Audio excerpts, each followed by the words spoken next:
Hello అందరికీ welcome to SS home foods. ఈరోజు వీడియోలో పోహా ఇంకా ఆలూస్తో కట్లెట్స్ని ప్రిపేర్ చేసుకుంటున్నానండి. చాలా టేస్టీగా ఉంటుంది అండ్ యూనిక్గా కూడా ఉంటుంది. ఇంట్లో ఉన్న వాటితోని చాలా సింపుల్గా ప్రిపేర్ చేసుకోవచ్చు. ఈవినింగ్ స్నాక్ రెసిపీస్ అప్పటికప్పుడు ఏమైనా కావాలి అనుకుంటే ఒకసారి ఇలా ట్రై చేయండి. దీనికోసం ముందుగా ఒక మిక్సింగ్ బౌల్లోకి 1 కప్ వరకు అటుకుల్ని తీసుకుంటున్నాను. అటుకుల్ని శుభ్రంగా 2 సార్లు బాగా కడిగేసి వాటర్ మొత్తం కూడా డ్రై అవుట్ చేసేసుకొని పక్కన పెట్టుకోవాలి. ఇప్పుడు వేరేగా ఒక మిక్సింగ్ బౌల్ తీసుకొని ఇందులోకి బాయిల్ చేసి పెట్టుకున్న ఒక 3 పొటాటోస్ని పీల్ అవుట్ చేసేసుకొని మొత్తంగా ఇలాగా మెత్తగా చేసేసుకొని వేసుకోవాలి మిక్సింగ్ బౌల్లోకి. ఇందులోకి ఒక 1/2 కప్ వరకు క్యారెట్ తురుము, అలానే ఒక 1/2 కప్ వరకు క్యాప్సికమ్ ముక్కల్ని చిన్నగా కట్ చేసి వేసుకోవాలి. ఇలా వేసుకున్నాక ఇందులోకి 1 కప్ వరకు చిన్న ముక్కలుగా కట్ చేసుకున్న ఆనియన్స్ని కూడా వేసుకోవాలి. అలానే ఒక 2 పచ్చిమిర్చి, 1 ఇంచు అల్లం ముక్క, ఒక 7-8 వెల్లుల్లి రెబ్బల్ని పొట్టు తీసేసి పక్కన పెట్టుకోవాలి. అలానే కొద్దిగా కొత్తిమీరని ఇలా మొత్తంగా కూడా అన్నింటినీ చిన్నగా కట్ చేసేసుకొని వేసుకోవాలి.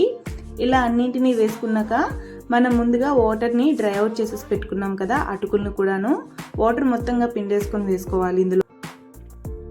ఇలా అటుకుల్ని మొత్తంగా వేసేసుకొని ఇందులోకి ఒక 1/2 టీ స్పూన్ కారం, 1 tablespoon salt, 1/2 tablespoon పసుపు, అలానే 1/2 teaspoon dhania powder, 1/2 teaspoon chaat masala కనుక లేకపోతే గరం మసాలా కూడా వేసుకోవచ్చండి. ఇలా గరం మసాలాను కూడా వేసేసుకొని ఇప్పుడు ఇందులోకి ఒక 2 చిటికెలు కల్లంజీ సీడ్స్ని వేసుకుంటున్నాను. ఒకవేళ కల్లంజీ సీడ్స్ కనుక లేకపోతే వామునైనా వేసుకోవచ్చు.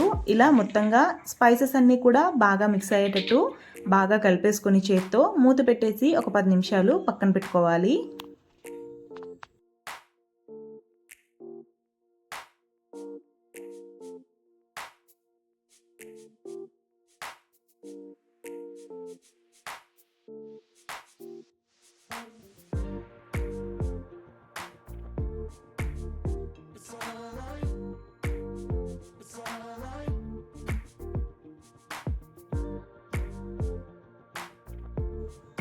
ఇప్పుడు ఒక మిక్సింగ్ బౌల్లోకి 3 టేబుల్ స్పూన్ మైదా పిండిని వేసుకొని కాస్త లిక్విడ్లా ప్రిపేర్ చేసుకొని పక్కన పెట్టుకోవాలండి.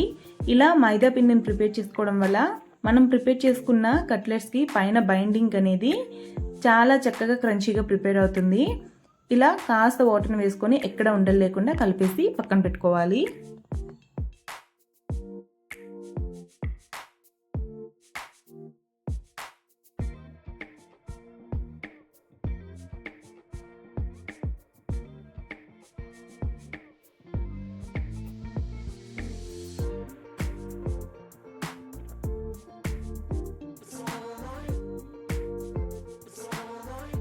మనం ముందుగా కలిపి పెట్టుకున్న స్టఫ్ అంతటిని కూడాను ఇలా దగ్గర పెట్టుకొని ఒక ప్లేట్లో మీకు ఎటువంటి షేప్ కావాలంటే అటువంటి షేప్స్లో ఇలా ఒత్తుకొని పక్కన పెట్టుకోవచ్చండి. ఇక్కడ నేను ఓవెల్ షేప్ ప్రిపేర్ చేసుకుంటున్నాను. మీకు కావాలి అనుకుంటే రౌండ్ షేప్ అయినా ప్రిపేర్ చేసుకోవచ్చు, లేదంటే స్క్వేర్ షేప్ అయినా ప్రిపేర్ చేసుకోవచ్చు. ఇలా మొత్తంగా అన్నిటినీ కూడాను ఓవెల్ షేప్లో ప్రిపేర్ చేసేసుకొని పక్కన పెట్టుకోవాలి.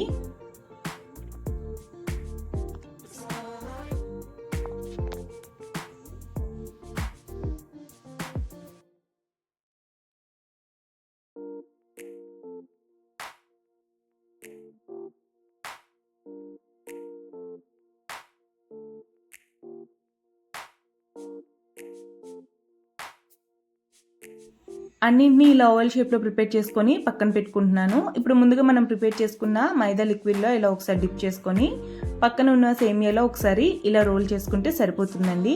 ఇక్కడ నేను సేమియా ఎందుకు వాడుతున్నానంటే ఉంటే కనుక బ్రెడ్ క్రమ్స్ అయినా యూజ్ చేయొచ్చు. బట్ అందరి దగ్గర కూడాను బ్రెడ్ క్రమ్స్ అనేవి అవైలబుల్గా ఉండవు. సో సేమియా అయినా పర్లేదండి, చాలా టేస్టీగా ఉంటుంది అండ్ క్రంచీ అయితే టూ మచ్గా ఉంటుంది. ఇలా మొత్తంగా ఒకసారి రోల్ చేసుకొని అన్నింటినీ కూడా ఇలానే రోల్ చేసుకొని పక్కన పెట్టుకోండి.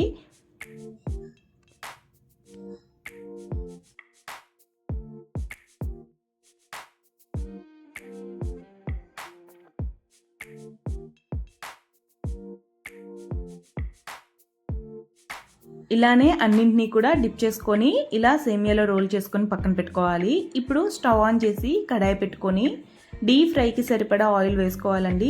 ఆయిల్ మరీ ఎక్కువగా కాకుండా కొద్దిగా ఇవి డిప్ అయ్యేటట్టు వేసుకుంటే సరిపోతుంది. ఆయిల్ కాస్త హీట్ అయ్యాక మీడియం ఫ్లేమ్లో పెట్టుకొని ఇలా ఒక్కొక్కటిగా వేసుకొని అన్నింటినీ కూడాను మీడియం ఫ్లేమ్లోనే కాస్త నెమ్మదిగా టర్న్ చేసుకుంటూ ఫ్రై చేసుకుంటే కనుక మనకి లోపల కూడాను చక్కగా ఫ్రై అయిపోతుంది. అలా కాకుంటే మనం హై ఫ్లేమ్లో కనుక పెట్టుకుంటే కనుక పైన ఉన్న సేమియా అనేది చాలా తొందరగా మాడిపోతుంది, లోపల కూడాను మనకి ఈవెన్గా ఫ్రై అవ్వదండి. అందుకని మీడియం ఫ్లేమ్లో పెట్టుకొని కనుక దగ్గరుండి ఇలా నెమ్మదిగా టర్న్ చేసుకుంటూ ఫ్రై చేసుకుంటే మంచి గోల్డెన్ కలర్లో ఫ్రై అవుతాయి. అలానే లోపల ఉన్న స్టఫ్ కూడాను చక్కగా ఫ్రై అవుతుంది.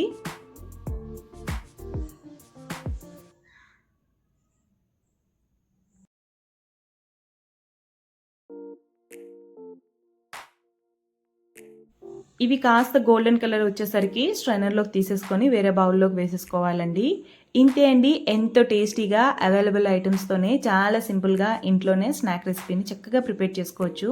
ఒకసారి ఇలా డిఫరెంట్గా చేసి పెట్టండి, పిల్లలైతే చక్కగా ఎంజాయ్ చేస్తూ తింటారు.